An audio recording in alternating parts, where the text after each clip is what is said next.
युवा सेनेच्या लोकसभा अध्यक्षपदी आनंद पाटील यांची निवड।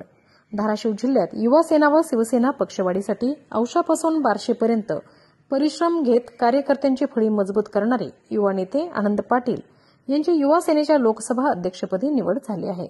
ही निवड पक्षप्रमुख तथा उपमुख्यमंत्री एकनाथ शिंदे यांच्या आदेशाने व खासदार श्रीकांत शिंदे, पालकमंत्री प्रताप सरनाईक यांच्या मार्गदर्शनाखाली आनंद पाटील यांच्यावर धाराशिव लोकसभा अध्यक्षपदी निवड करण्यात आली आहे।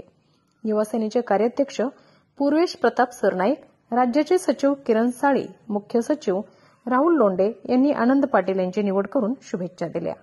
युवा नेते आनंद पाटील यांनी जिल्हा परिषद सदस्य तसेच युवा सेनेच्या वाढीसाठी धाराशिव लोकसभा मतदारसंघातील धाराशिव, औसा, उमरगा, लोहारा, बार्शी आणि तुळजापूर तालुक्यात प्रभावी काम तसेच चांगला जनसंपर्क केला आहे।